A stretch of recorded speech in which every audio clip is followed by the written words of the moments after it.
36 সাইজৰ blouse এটা আপোনালোকক আজি কাটি দেখুৱাম। প্ৰথমতে আমি ইনাৰখনতে কাটিম। ইনাৰ বা লাইনিং আপোনালোকে যি বুলি কয়, কাৰণ ব্লাউজ এটা আমি সদায় কাটোতে ইনাৰখনত কাটিলে ভাল, কাৰণ মেইন পিচটোত যদি আমি ব্লাউজটো কাটিবলৈ যাওঁ তেতিয়াহ'লে মেইন পিচটো বেয়া হ'লে আপোনাৰ পুনৰ পোৱা নাযায়, কিন্তু ইনাৰখনত কিবা এটা ভুল হোৱাটো যিহেতু স্বাভাৱিক, ভুল হ'লেও পোৱা যায়, গতিকে ইনাৰখনতে কাটিম। আৰু আমি 1 মিটাৰ কাপোৰ লৈছোঁ। যদি আপোনালোকে 32 সাইজৰ ব্লাউজটো কাটে তেতিয়াহ'লে 80 সেন্টিমিটাৰ ল'লেও হয়, কিন্তু পুৰা একদম অকমানো নৰয় কাপোৰ। কিন্তু বাকি 34, 36 তেনে ক্ষেত্ৰত আপোনালোকে 1 মিটাৰ কাপোৰ ল'ব। এতিয়া মই জোখমাখখিনি দেখুৱাই দিম। ধৰক এইখন আপোনাৰ কাপোৰ, এনেকৈ পাৰি ল'ব, লৈ পেলাই ওপৰৰ ফালৰ পৰা এনেকৈ জাপি দিব ভাঁজ কৰি জাপি আমাৰ 36 সাইজ হোৱাৰ লগে লগে আমি দীঘলটো 15-16 ল'ম। সেইটো আমাৰ নৰ্মেল জোখ। 36, 34 বা 38 লৈ আমি 15-16 ৰাখিব পাৰো দীঘলটো, কাৰণ আমি ব্লাউজটো চিলোৱা হোৱাৰ পিছত আমাৰ 13.5 বা 14 হৈ যায়। গতিকে 15-16, 15টো হৈছে বেক সাইড আৰু 16টো হৈছে ফ্ৰন্ট সাইড। বেক সাইডটো আমাৰ ছুটি আৰু ফ্ৰন্ট সাইডটো দীঘল, কাৰণ যিহেতু ফ্ৰন্ট সাইডটো টেমপ্লেটত আমাৰ গুচি যায়, গতিকে 1 ইঞ্চ আমি ফ্ৰন্ট সাইডত দীঘলকে ৰাখো। এইটো 15 আৰু এইটো 16। 16ত আপোনালোকে চিন দি ল'ব ধুনীয়াকে। চিন দি, যিহেতু 36 সাইজৰ ব্লাউজ, গতিকে প্ৰত্যেকটো সাইজ আমি 4ৰে পূৰণ কৰিব লাগে। 36 সাইজ হোৱাৰ লগে লগে আমি 9ৰে যেতিয়া পূৰণ কৰোঁ 4ক, তেতিয়া আমি 36 পাওঁ। 9 4 গুণ 37, গতিকে 9। আৰু 9টো হৈছে আমাৰ পুৰা ফিটিং জোখ, গতিকে যিহেতু চিলনিত আমাৰ যায় 2 ইঞ্চি আমি বঢ়াই ল'ম। 11 বা 11.5 আপোনালোকে ল'ব পাৰে যদি 36 সাইজৰ ডাঙৰ সাইজ হয়। গতিকে 11.5 লৈ আমি জাপি দিম।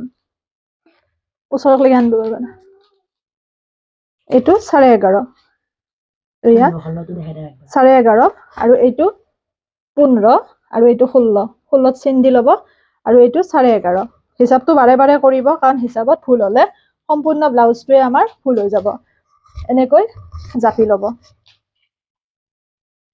জাপি লৈ এতিয়া আমি কাটি দিম।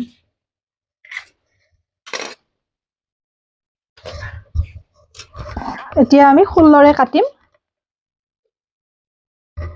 বহুতে বেলেগ বেলেগকে বেক সাইড আৰু ফ্ৰন্ট সাইডটো কাটি উলিয়াই, তেতিয়া নতুনসকলে অকণ অসুবিধা পায়। যিহেতু কথাটো একেটাই, গতিকে আমি দুয়োটা সমানে লৈ পেলাইও এনেকে কাটিব পাৰো।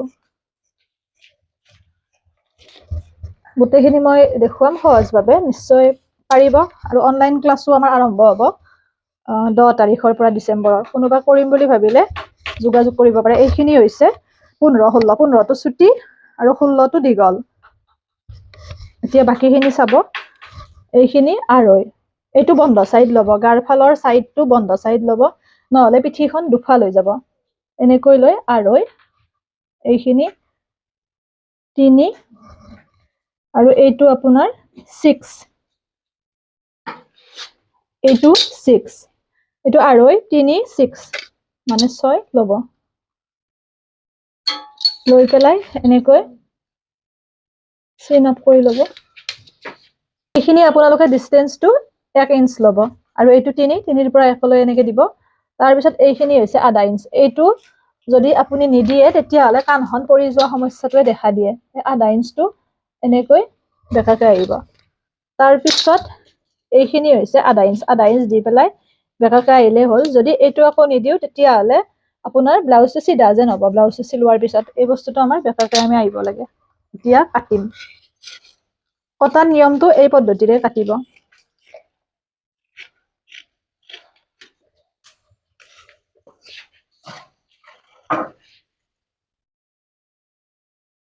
এনেকৈ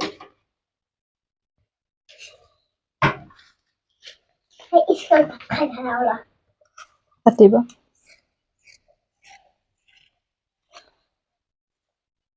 হৈ গ'ল। এতিয়া আমি বেক সাইডটো উলিয়াই ল'ম। যেটো আমাৰ ছুটি পাৰ্ট সেইটো হৈছে বেক সাইড, মানে 15 লোৱাটো। এইটো বেক সাইড। যদি আমি এনেকে ৰাখি দিওঁ আমাৰ পিঠিখন একেবাৰে বেয়া হ'ব, উঠা হ'ব। গতিকে যোনে যিমান পিঠিখন কাটে বা যি ডিজাইন দিয়ে, 4 কোণীয়া হওক বা তেনেকে আপোনাৰ ৰাউণ্ড মটকা শেপ, যোনে যেনেকুৱা দিয়ে এই পিঠিখনতে কৰি ল'ব লাগিব। গতিকে ইয়াৰ কামটো হৈছে পিঠিখনৰ যদি আপোনালোকে বডিত মেজাৰমেণ্ট লয়, মানে যাৰ কাষ্টমাৰৰ বডিত মেজাৰমেণ্ট লোৱাৰ পিছত যিমানখিনি কটা লাগে, কাৰোবাক যদি 9 লাগে, কাৰোবাক 10 লাগে, সেই অনুপাতে আপোনালোকে দিব। মই 9.5 দিম, নৰ্মেল জোখটোৱে দিম। 9.5 আৰু আপোনালোকৰ হয়তো এনেকুৱা ভাব হ'ব পাৰে যে আমি বহলটো কিমান কৰিলে আমাৰ পাৰফেক্ট হ'ব, কাৰণ কাৰোবাৰ বেছিও যাব কমও যাব। তাৰ কাৰণে পাৰফেক্টটোৰ কাৰণে আপোনালোকে 4 ইঞ্চ ল'লে হ'ল। এইটোত বেছিও নহয় কমো নহয়, 4 ইঞ্চ লৈ এতিয়া এই শ্বেপটো আমি দিম। শ্বেপটো আচলতে কিমান সঠিককে দিয়ে সেইটো নিজৰ ওপৰত কথা, কাৰণ কটাৰ ওপৰত ব্লাউজটো চিলোৱাত ফিনিচিং ভাল হয় বা শ্বেপবোৰ ভাল হয়। এনেকৈ এতিয়া মই কাটিম।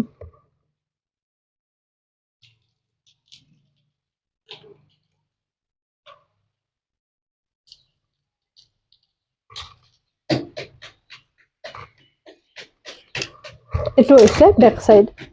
বেক সাইডটো আমাৰ ৰেডি হ'ল। এইটো নৰ্মেল ৰাউন্ড। এতিয়া আমি ফ্ৰন্ট সাইডৰ কাম কৰিম। ফ্ৰন্ট সাইডৰ কামটো অকমান জটিলতা আছে। এইটো বেক সাইড। এতিয়া ফ্ৰন্ট সাইডৰ কামটো কৰিম। ফ্ৰন্ট সাইডৰ কামটোত এয়া এনেকৈ বন্ধটো গাৰ ফালে ল'ব। এইটো বন্ধ সাইড গাৰ ফালে ল'ব। তাৰ পিছত প্ৰথম কামটো হৈছে দীঘলটো। এইটো আপোনালোকে 12 ল'ব। 12 লৈ 15-16 ল'লেহে দীঘলটো এইটো 12 হ'ব। যদি 13-14 লয় 11 হ'ব। 16-17 ল'লে 13 হ'ব। সেইমতে বাঢ়ি যায়। এইটো 12 লৈছো আৰু এইখিনি আঢ়ৈ 2 আৰু আধা। এইখিনি 1, এইখিনি আপোনাৰ 6 আৰু 3। 3ৰ পৰা 1 লৈ আমি যাম আৰু 6ৰ পৰা আমি আঢ়ৈলৈকে যাম। আৰু এইখিনি ডিষ্টেন্স চাই ল'ব। 3 থাকিব লাগে বা 3তকৈ অকমান কম থাকিলেও কথা নাই, কিন্তু 3তকৈ যাতে বহুত বেছি কম হৈ নাযায়, কাৰণ বহুতে এই শ্বেপটো এনেকে দিয়ে, দিয়াৰ লগে লগে এইখিনি সৰু হৈ যায়। গতিকে এইটো 3 থকাটো লক্ষ্য ৰাখিব। এতিয়া আমি কাটিম। এইটো কটৰী আমাৰ কেতিয়াও নহয়, এইটো সৰু কটৰী। গতিকে আমি এই সৰু কটৰীটোৰ পৰা ডাঙৰ কটৰী এটা বনাই ল'ব লাগিব। সেইটোহে আমাৰ ব্লাউজটোত ব্যৱহাৰ হ'ব। এইটো বেল্ট আৰু এইটো কটৰী, এইটো এস্পাৰ্ট। এতিয়া এই কটৰীটো আমি ডাঙৰ কৰিম। ভুল হয়। এতিয়া আমি কটৰীটো ডাঙৰ কৰিম। ব্লাউজৰ যিহেতু আমাৰ সৰু কটৰীটোৰে নহয়, ডাঙৰটো লাগিব। এইটো এনেকে আপোনালোকে পাৰি ল'ব। এইখিনি যেনেকে আছে তেনেকে, আৰু এইখিনি আপোনাৰ যেনেকে তেনেকে। তাৰ পিছত এইখিনি 3 ইঞ্চলৈকে 3ত চিন দিব। 3 ইঞ্চলৈকে এইখিনি 1-1 3 ইঞ্চলৈ 1-1 বঢ়াব। 3 ইঞ্চলৈ 1-1 বঢ়াব। তাৰ পিছত আপোনাৰ 2, বাকী সকলোখিনিতে 2-2 3 লৈ 1 পাৰফেক্ট কটৰীটো হ'বৰ কাৰণে 36ৰ 38 34 চেম। 32টো অকমান বেলেগ, মই সেইখিনি পিছত কম। এইটো এনেকে চিন দি ল'ব চিধাকে। এইখিনিও 2, এইখিনিও এইখিনিও এইখিনিও এইখিনিও। এতিয়া আমি গোটেইখিনি বস্তু যোগ কৰিম। এইদৰে কটৰীটো বঢ়াব। এতিয়া কাটিম।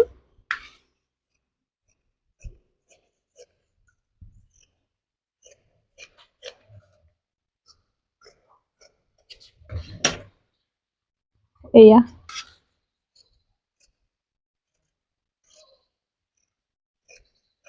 এইটো হৈছে কটৰী।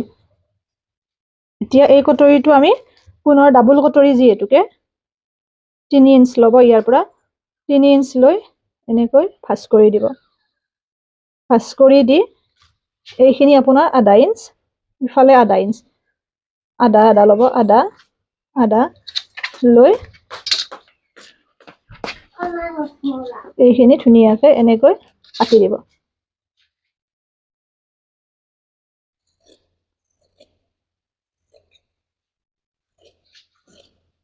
এয়া এতিয়া চিলাওতে আমাৰ ইফালে মাজেৰে যাব আৰু ইফালে টেমপ্লেট এটা যাব। এইটো হৈছে ডাবল কটৰী ব্লাউজ।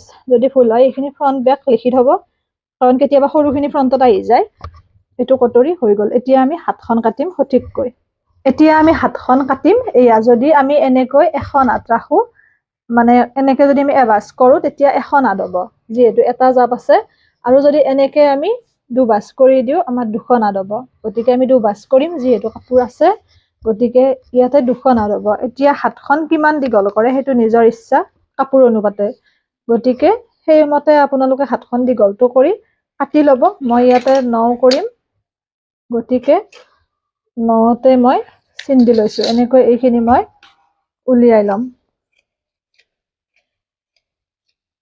এইখিনি উলিয়াই ললো এতিয়া এই মূৰৰ পৰা এইখিনি 3 ইঞ্চ ল'ব যিমান দীঘল কৰিলেও 3 ইঞ্চ যিমান ছুটি কৰিলেও 3 ইঞ্চ মুঠতে 3 ইঞ্চ তাৰ পিছত আমি কাণখন লাগিব যিখন ব্লাউজৰ আমাৰ হাতৰ পাৰ্ট কাণখন আপোনালোকে এনেকৈ সমানকৈ পাৰি দিব এনেকৈ কিন্তু নহয় বোলে কাপোৰ নাই বেকাকে দিম সেইটো নহয় সিধাকে দিব লাগিব তেতিয়াহে আমাৰ পাৰফেক্ট হ'ব এনেকৈ দি এইটো আপোনাৰ শকতখিন অনুপাতে যিমানখিনি শকতখিন ধৰক 5 ইঞ্চ তেতিয়া 2 ইঞ্চ এক্সট্ৰাকে ল'ব 7 ইঞ্চ হ'ব 7 ইঞ্চ হোৱাৰ লগে লগে ইয়াৰ পৰা আপোনালোকে এনেকৈ 7 ইঞ্চটো চিন দিলে এয়া তাৰ পিছত এইটো আপোনাৰ এই 3 ইঞ্চলৈ এই 3 ইঞ্চলৈকে 3ত চিন দিব দি এইখিনি দটো অকমান 1 দিব 1 ইঞ্চ দকে 3 ইঞ্চৰ পৰা এনেকৈ আহিব তেতিয়া কাষলতিৰ তলখিনি ফুলি নাথাকে বহুতৰে কাষলতিৰ তলখিনি ফুলি থাকে যাৰ কাৰণে এইখিনি এক্সট্ৰা কাপোৰ থকাৰ ফলত গতিকে এনেকৈ হাতখন কাটিলে কেতিয়াও ফুলি নাথাকে বা হাতত প্ৰব্লেম নাপায়